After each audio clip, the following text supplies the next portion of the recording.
Today's show is all about one of my true loves, donuts. Not how to make them or eat them, but it's about a young bloke, who started a donut shop. Gotta love donuts, right?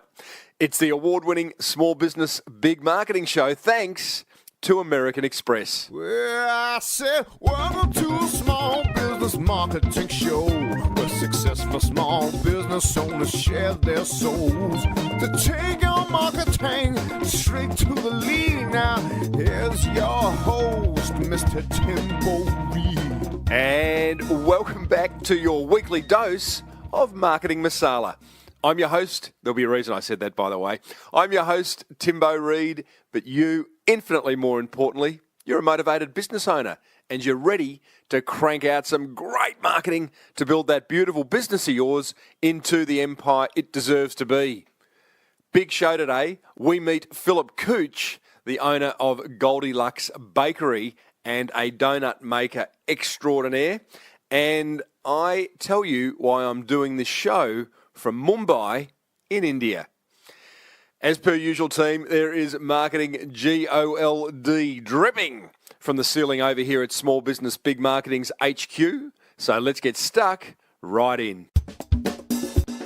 Now, before we get stuck into the interview, I am doing this show from my hotel room at the Taj Mahal Hotel in Mumbai, India. Let me tell you a quick story. I reckon it was 10 days ago, I was contacted by an overseas speakers bureau to speak at a conference in India.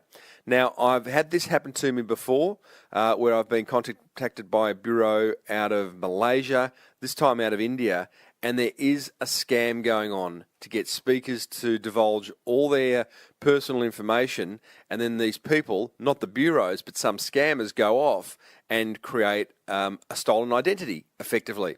And I thought I was being a part of that. I put my fee in, I put my proposal in at that point thinking it was all legit, but then things started to get a little bit weird. There was no website up for the conference. Things weren't being responded to in a timely manner. It just felt a little bit smelly.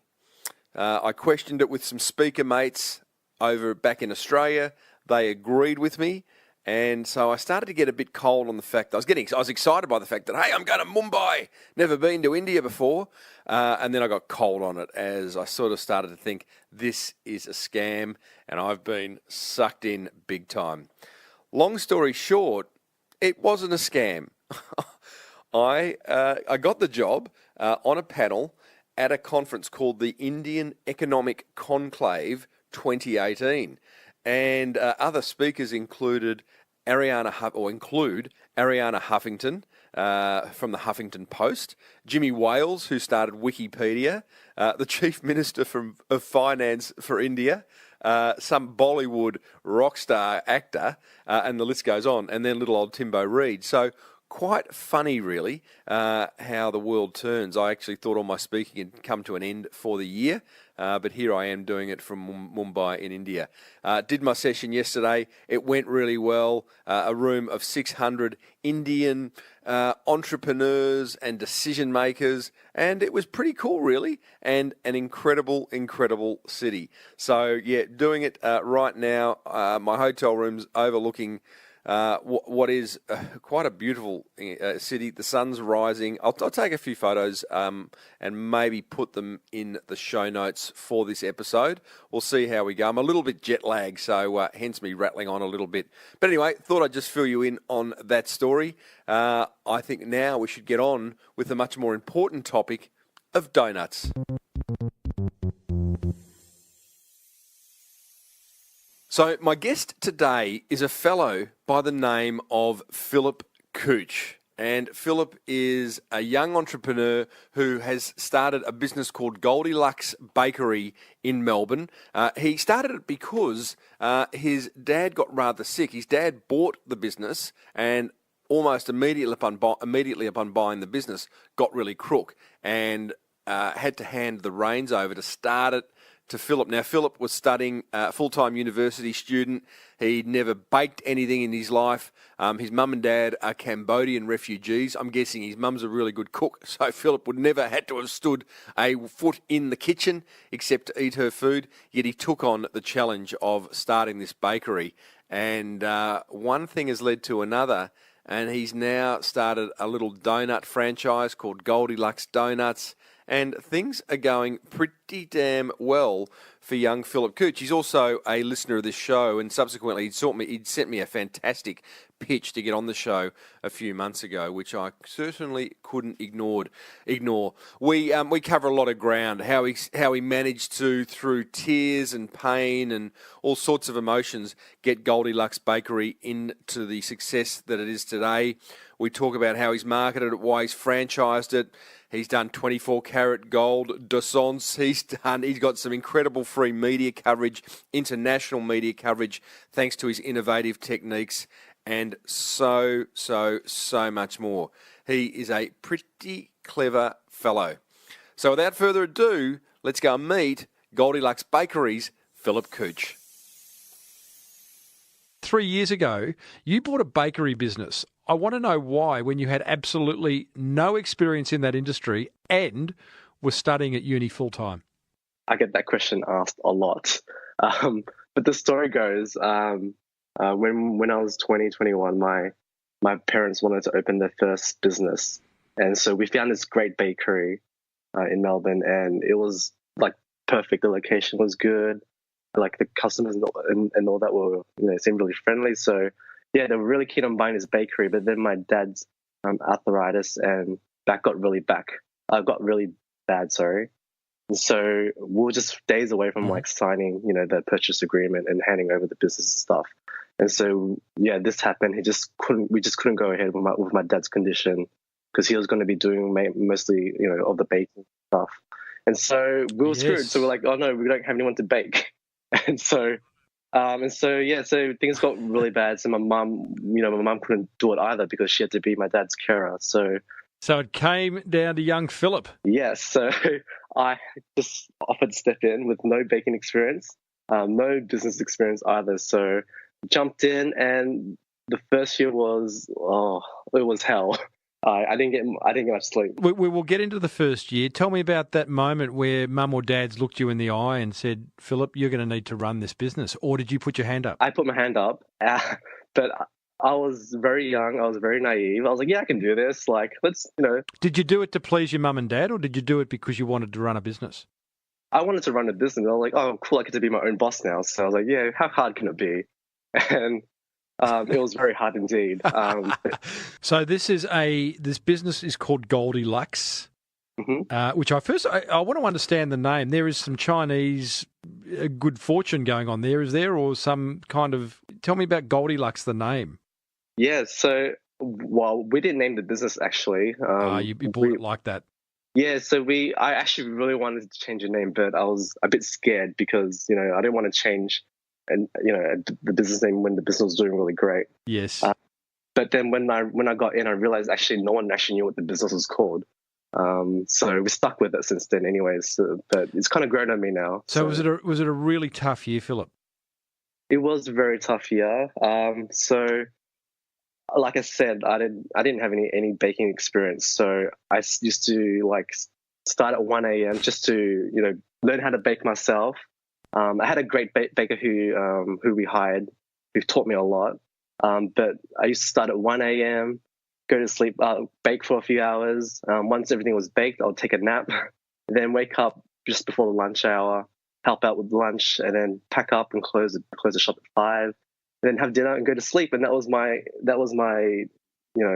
my days for the first year. What about your study?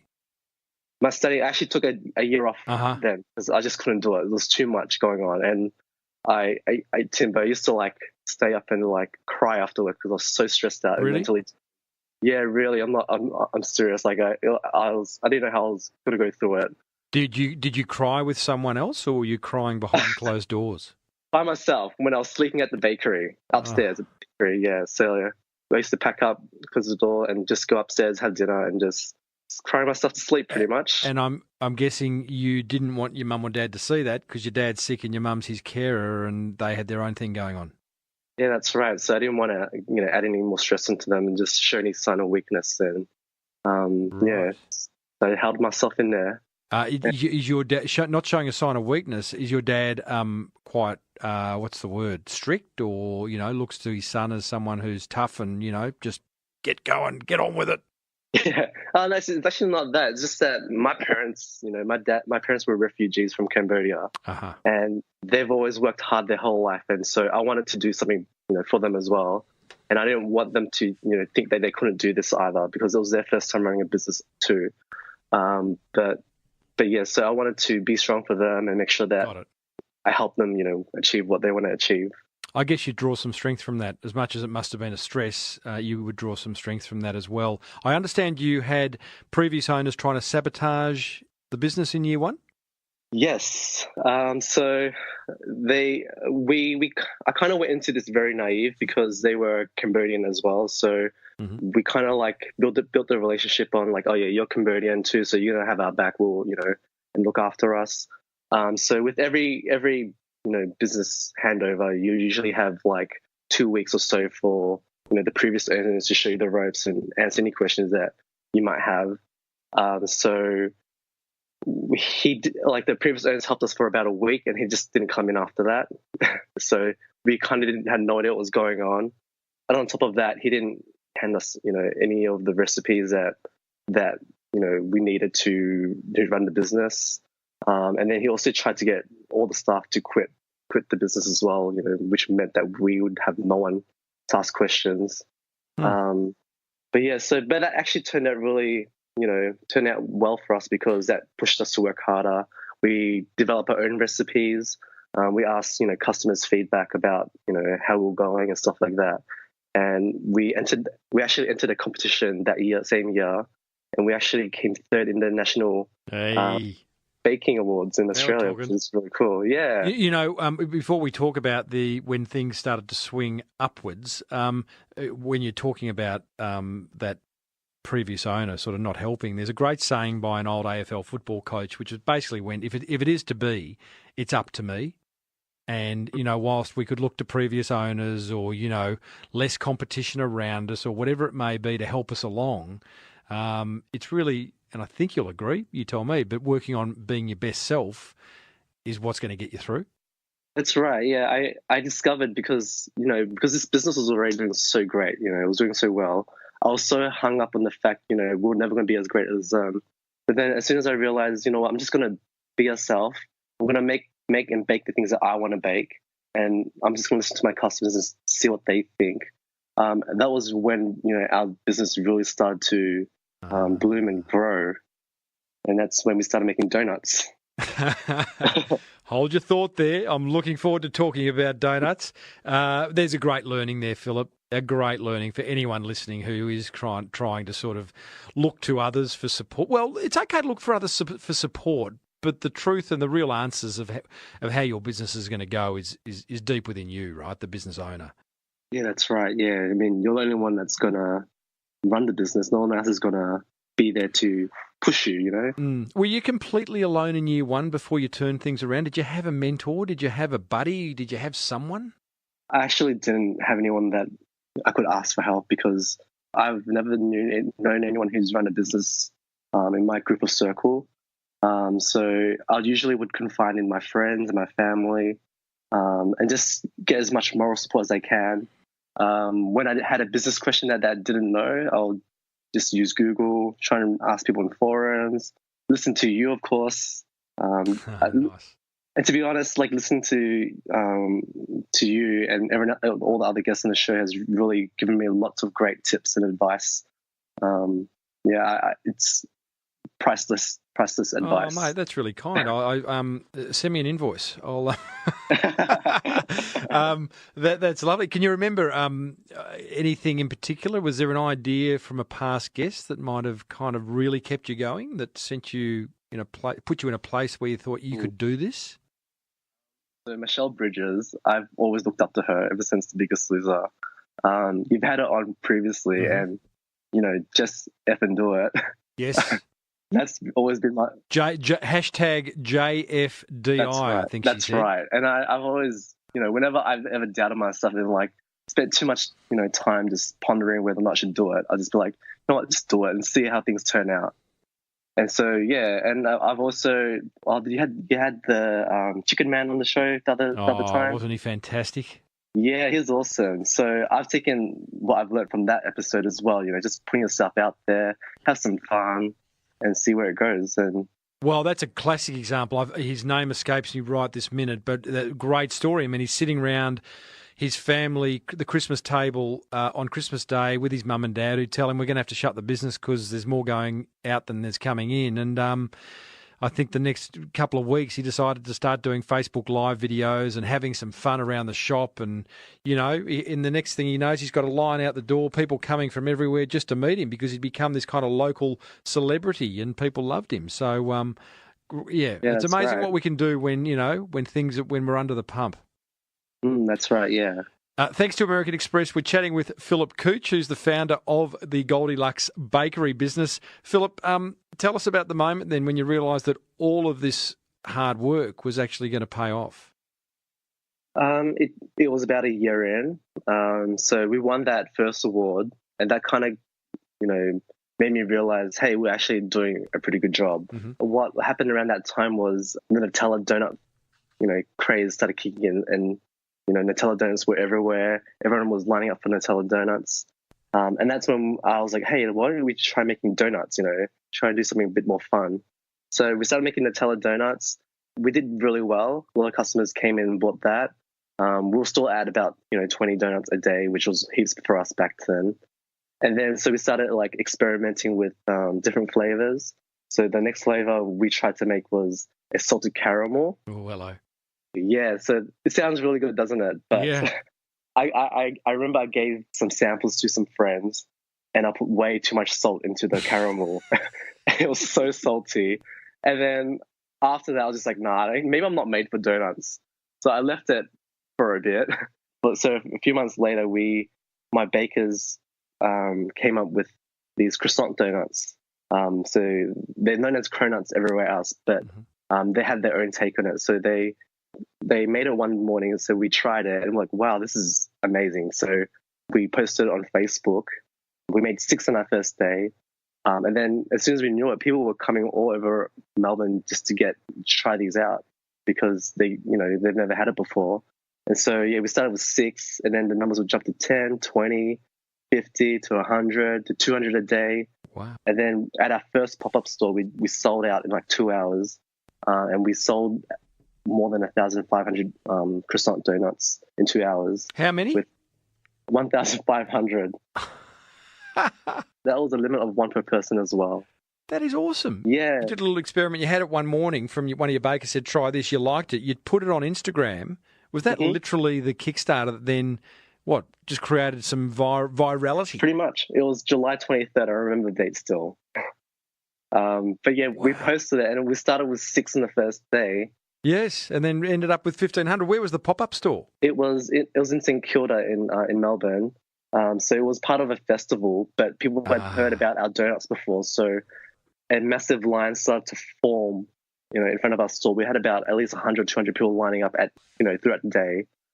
We just couldn't keep up. Like, we'd bring more stock from the bakery, and we'll sell it in like 10, 20 minutes. What were you selling how much per dosant?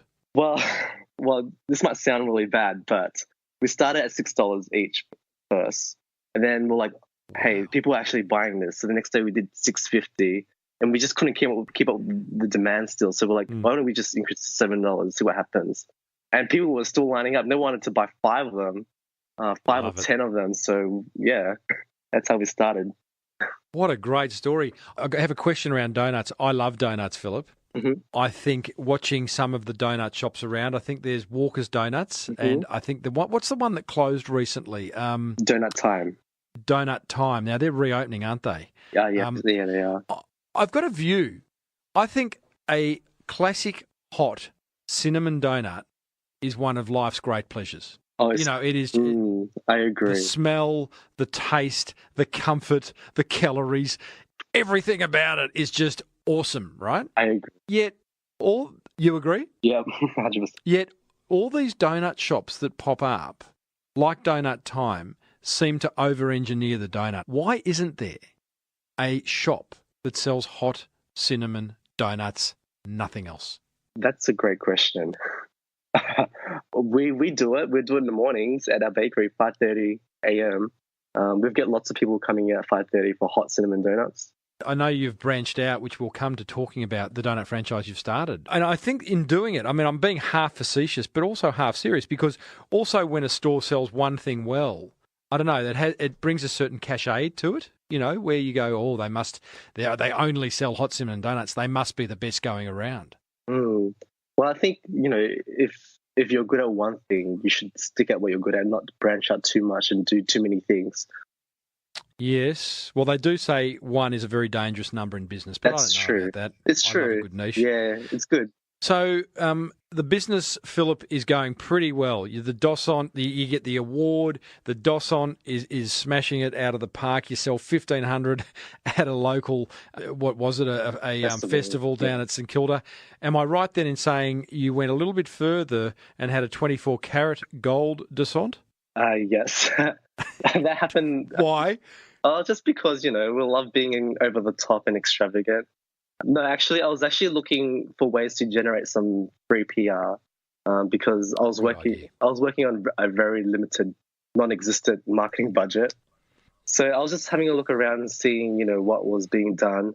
And then so one day I came across this macaron at a shopping centre, and it was made with, you know, gold flakes. And what was it? Oh, your macaroon, yeah. Macaroon, yeah. So it was made with some gold flakes, real. And then she said, the girl who was selling it, she said, yeah, these are made with real gold and stuff like that. So I just kind of asked her, and then it kind of clicked in my head. I was like, why don't I just make a gold donut, a gold croissant donut? So I looked it up, trying to see if anyone else had done it. And funny enough, no one has ever done it before. So I was like, oh, this is easy. All I have to do is just to find someone who manufactured those, you know, the gold. So I found someone who wasn't too far away from us. So I went to go get some gold stuff from them. And then I made it, took some photos of it. And then literally the next day, I sent out some messages and emails to some food blogs and some, like, you know, the newspaper and Herald Sun, stuff like that, radio stations. And within an hour, I had 6 interview requests on that same day. I had a photographer come out and take a photo straight away. And then I was on Nova FM. After that, you know, websites from overseas started picking up on the story as well. And then we generated this huge global interest, which was amazing. Could you quantify what kind of media coverage? It sounds like you probably got $100,000 worth of media coverage. Yeah, it probably was. So we did that a week before Mother's Day. So we were selling these at $15 each. For Mother's Day, we had more than 200 pre-orders for our gold donut. Brilliant. Which was crazy. And my mum, when I first told my mum about the idea of the gold donut, she said I was crazy and stupid. No one would ever pay that much for a donut. But then when she saw how many people, you know, ordered it, she just smiled and didn't say a word. Yes. Tell me about the there's a learning here about getting free publicity. So you've created this 24-carat gold DOSON.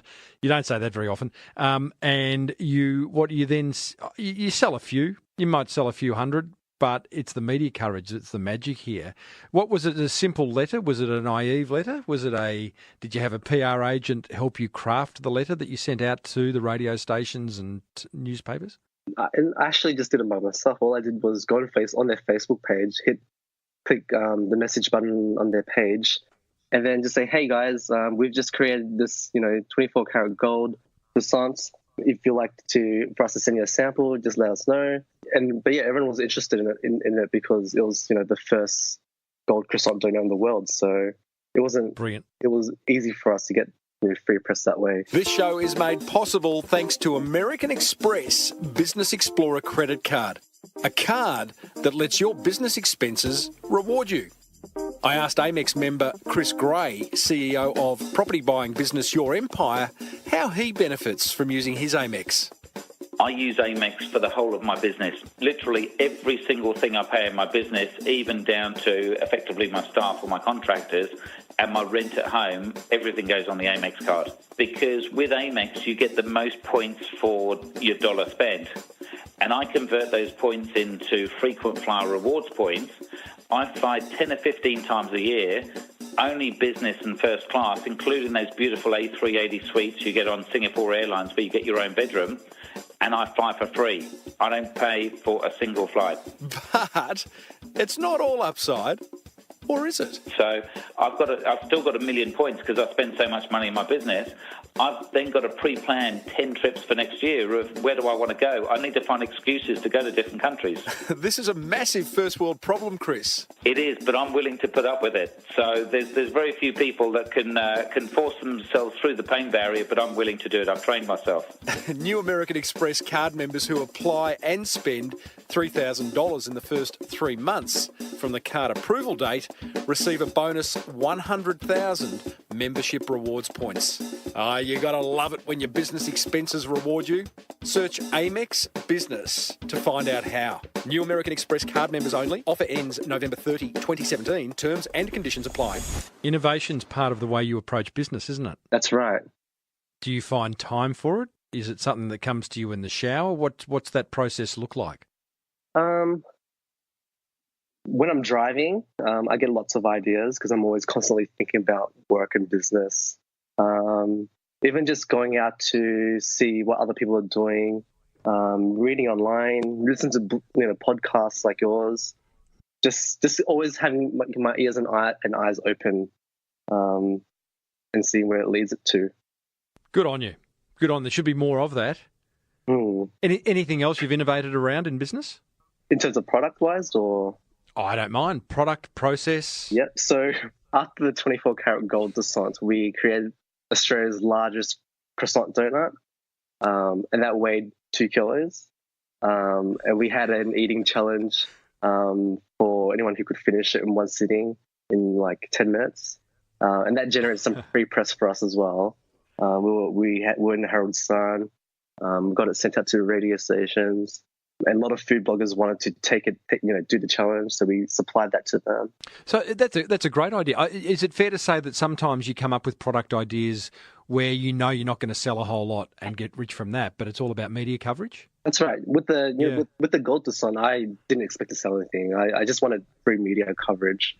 I create the products with, sometimes not with selling it in mind, just to generate free publicity. So, Phillip, you've just launched the Goldilocks Donut brand as a standalone. Is that right?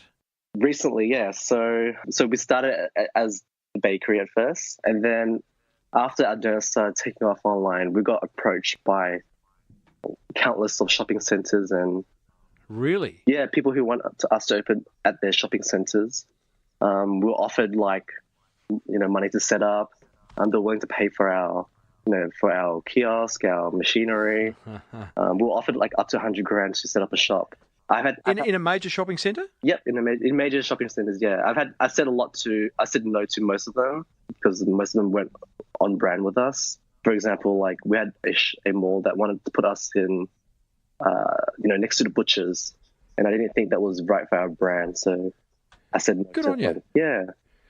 Is that hard to say no? It is very hard to say no, especially when there's money on the table, free money on the table. I mean, but for me, I want to make sure that this is a long-term thing, that there's more room for us to grow, and we're not just taking up on every opportunity. I mean, it's good to say yes to opportunities, but to the right ones. So, just to be clear, what you've got now, you've got the Goldilocks Bakery, which is still going, but you have a Goldilocks Donut shop. Yeah. At Eastland, which is a major shopping centre in Victoria. That's right, yeah. So they're actually the closest shopping centre to us, and they approached us several times. One day they had this great location for us, and so it was in the premium side of the mall as well. And so, yeah, they offered us to come in. They were willing to pay for everything for us and give us, subsidised rent. Wow. Which was good. But yeah, so we came in as on a casual basis at first, just to test the water and see how we go. We weren't willing to sign anything long term yet because we were a bit scared. We didn't want to take big risks yet. Mm-hmm. But on our opening night, we had more than 200 people line up for our store, and then we were just like, maybe this is going to work and we should stay here permanently. So just right before when our casual lease expired, we got approached by someone who wanted to buy into the business, and so we've set up as a franchise now. Just before you explain that, I'm interested to know because a donut store. I mean, if I look to Donut Time, they were quite a funky looking little store, very small retail footprint, beautifully designed. What's the Goldilocks Donut store look like? We want it to be a meeting place for people to come and meet their friends. So we've created it to be more like a cafe style instead of kind of like what Donut Times approached it as. They've kind of just had just a stall. It was more of a takeaway thing, but we actually want people to come in, sit down, have coffee and donuts with their friends. Lots of fancy donuts. Yeah, we've got fancy. We've got the classic jam donut. We've got classic cinnamon donut. Here we go. Yeah. So we want to make sure we're helping people create memories and giving them an experience when they visit our store. So yeah, we're working on a few other projects. I'm not sure if I'm allowed to say anything about it yet. But no one's listening, Phillip. Just give us a little insight into what we can expect. So we're working in talks with people at the moment of creating. We're teaming up with a few other businesses to create a hangout spot for the younger generation. So we're looking at installing a bar, installing a PS4 area, some pool tables, and we're looking at making it like a 24-hour offering. But we're still location scouting at the moment. But that's something that we want to work towards. But yeah, we want to create more cooler hangout spots for people to hang out. Gee whiz, that's a big kind of diversion from just having a funky little donut shop. Yeah, that's right. Yeah, I mean, you always got to experiment and see what sticks. Yes, totally agree with that. Yeah. What kind of research will you do to validate that idea? So we've kind of looked at other businesses and see what's been done previously. So recently there was an arcade that was open up for adults only, and it was an arcade and a bar, and that had a big reception, and a lot of people were lining up, and even to this day there's still people lining up for it. So and in terms of research, I just, because I am my own target audience, my target customer, and even for me, I don't even know where to hang out. Like this, it's hard for me to find places to hang out. So I kind of just ask ask myself the question, what do I want to do? Because if I'm thinking this, then surely there's other people my age, people who are like me who wants me to do. And do you see that living under the Goldilocks brand? Sorry, what was that, Tim? Do you see that living under the Goldilocks brand? Yeah, I mean, our target audiences are people who are within my age. So it's easier for me to understand what my customers want because I am that customer. I love it, mate. Well, I wish you luck with that. What kind of? It's just such a big idea. I won't actually push any more on that because clearly it's in development, and I'd hate someone else to run off with it. Yeah, that's hey, right. Now you've sold your first franchise. How'd that come about? It was actually word of mouth. So she's heard of so Vanessa, who bought into our franchise. She's heard of the business before, and so she's been to visit us a few times, and she's always suggested casually that she'd want to buy in, and I was like, oh yeah, sure, one day. And then just before it was about to expire, she came to visit again. I was like, hey, just so you know, we're not going to be here next month because we're finishing up. And she's like, what do you mean? And she's like, I'll buy into it, like I told you to. I'll buy into it. And then that's when we got that discussion started. So it kind of came off very casually, to be honest. Why a franchise? Why not just sell her a license or have her manage another store of yours?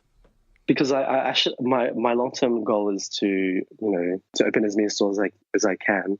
And I think franchising is the easiest way for us because, due to limited resources, I think this is the best way because I find it very hard to manage staff and do all the admin work and stuff. I've never been great with, managing staff. You are not alone there, Philip. I Yeah. can assure you. I've spoken to hundreds and hundreds of small business owners, and staff proves to be one of their great stumbling blocks. There are ways around it, creating a great culture, creating a great workplace for people to, people want to come to work. Have a listen to an interview I did with Carolyn Creswell, who owns Carmen's Muesli, is a great example of someone who's actually created a place where someone wants to come to. But don't stress on that. You're not alone. Franchising is not easy. Right, It's I mean, not. franchising is. Are you literally documenting every system and process and going down that whole franchise rabbit hole? Yeah, there's lots of paperwork. So the lawyer that we're working with, he sent me a 100-page template, with all the franchise questions and all the franchise terms and the conditions. So it took me 2 weeks to fill everything out. But pretty much because we are just starting out, so the way we've set it up is we've set up the contract and agreement as a living document. So we're updating it as we go. But yeah, we're trying to, because it's new for us, it's new for Vanessa as well. So we're kind of trying to meet halfway and see what works for both of us. But yeah, we're taking things day by day and seeing how it goes. Is Vanessa on brand? She is very on brand. She makes the best coffees. So if you're ever down in Melbourne, come and That visit doesn't us. make you on brand. It's interesting because you mentioned earlier, there was a shopping centre that came to you with an offer that was next to a butcher's and it wasn't on brand. And I don't hear too many business owners talk like that. What do you mean by brand? So, like for me, my vision is, I don't want us to be. I think about Donut King, for example. They're a very commercial brand, so it's okay for them to be in the same to be neighbors with the butcher or the vegetable market people. But for us, our customers are looking for an experience. So, I want to build a brand where people can engage with us and experience our brand as a premium brand. So, for us to be next to the butchers, for example, I feel like it'll be taking a step back for our brand. So yeah, that's why I've turned down offers to be, by that mall. And so with this Eastland store, we're in the premium side of the mall.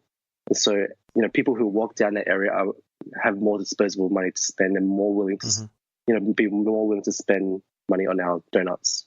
Good on you, mate. Now tell me, 3 years into business, first year being incredibly tough. Second, like the last 2 years, sound like they've been pretty damn good. You enjoying yourself? Having lots of fun at the moment. Today, I actually went back to my old high school to speak to some year 9s and year 10s about running a business and what I've done after year 12. Great. But yeah, having lots of fun just talking about my journey and telling people my stories and experiences.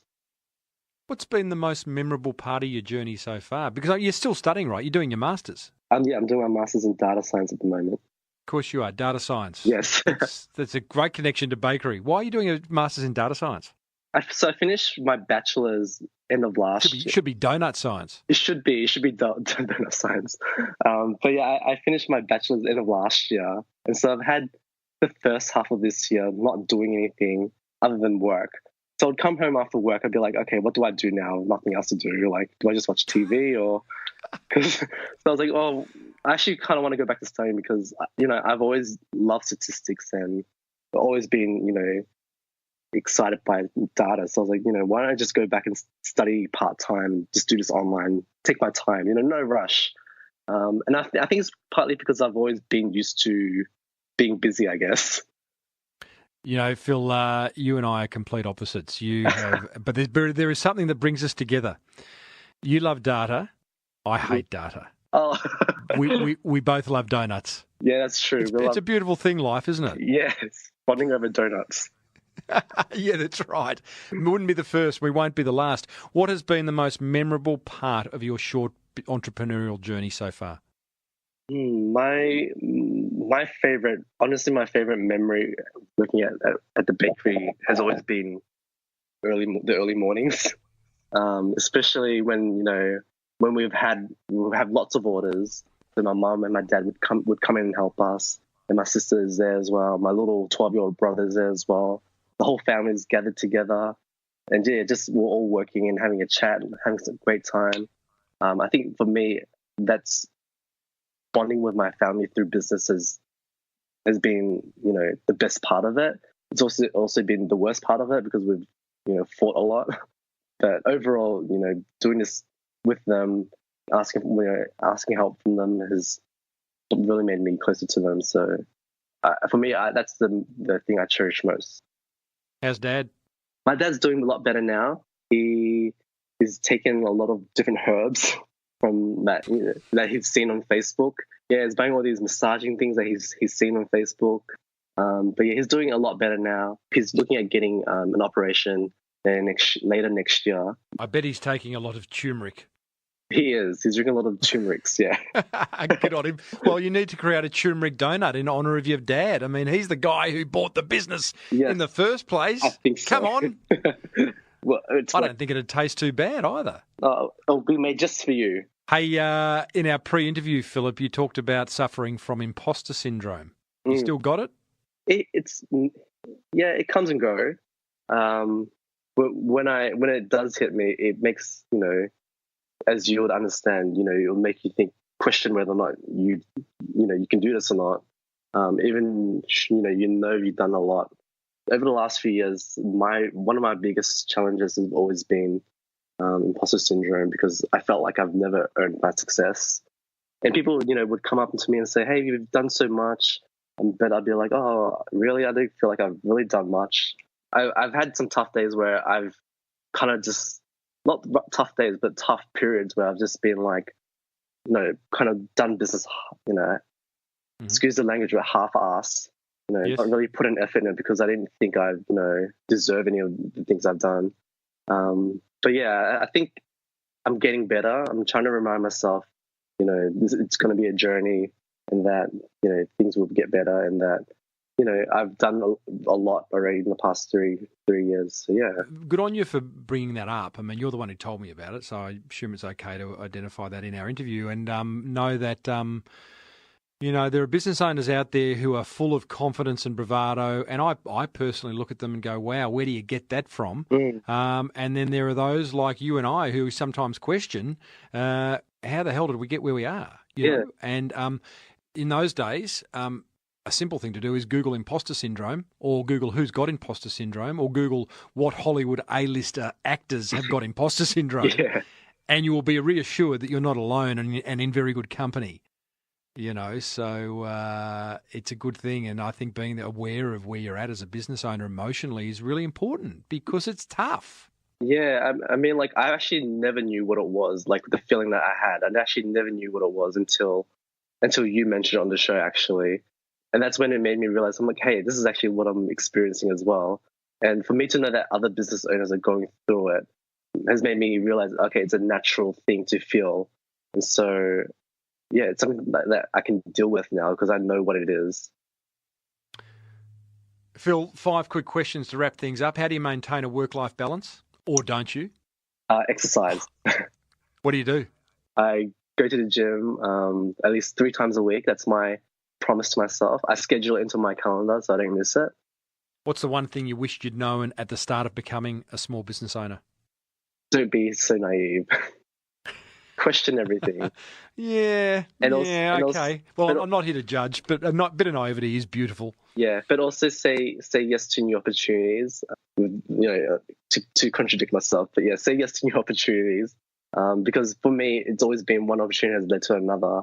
In terms of naive, I mean, going back to the example of, the previous owners, that tried to sabotage me, just question, their intentions. And What's a business you wished you owned, and why? I wish I owned a clothing, an online clothing store. Seems a lot of fun. Jeez, and that's coming from a bloke who owns a donut store. Hang on. What's your job title? I saw it in your email signature. Donut chief. So donut chief. Hey? Yeah. I love that. I might be a donut chief one day. As a business owner, who do you seek inspiration from? I seek inspiration from my mum, actually. My mum has always been very entrepreneur. She was selling fish in the markets when she was 12, 13 years old. So she has a very strong business mind. So I look up to her a lot in terms of business. I just put myself in a position to ask her what she'll do. But yeah, she's a great businesswoman. She's very smart. Beautiful. Phillip, I think it's a wonderful story, mate. It's a very young story. I think it's a wonderful category in which you operate, donuts.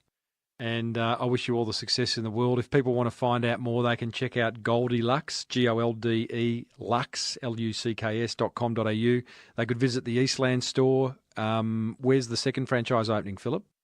So we've got a bakery in Croydon South if you want to come and visit. So Yes. the third store, I can't name it yet because it's not being confirmed yet. Anyway, I look forward to you opening one up in beautiful Noosa on the Sunshine Coast, and I can put a bit more weight back on. Good on you, Phillip. Thanks, Timbo. Well, there you go, Phillip Kuoch of Goldilocks Bakery. What a fantastic, fantastic story. Just a wonderful attitude, I guess, towards life and business and rolling up the sleeves and getting things done. I hope you enjoyed it as much as I do. I hope if you're in Melbourne, you do go and buy a donut or two from Goldilocks Bakeries. They sound pretty special, don't they?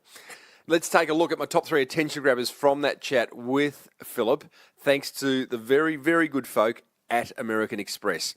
Attention grabber number 1, I don't think you're going to be surprised by this, it's Phillip's innovative approach to running a business. Everything he does, he's sort of thinking about how can I do it a little bit differently to differentiate myself from every other bakery in town. I love the fact that he's thinking big about where he can take the Goldilocks brand. I love the fact that he's created 24-carat dossons. I love the fact that he created dossons and just had a real crack and never sitting still. Attention grabber number 2, the free PR that he generated from creating the Gold Dossant and the Dossant in itself, and just writing letters off to radio stations and TV stations. That in itself is genius.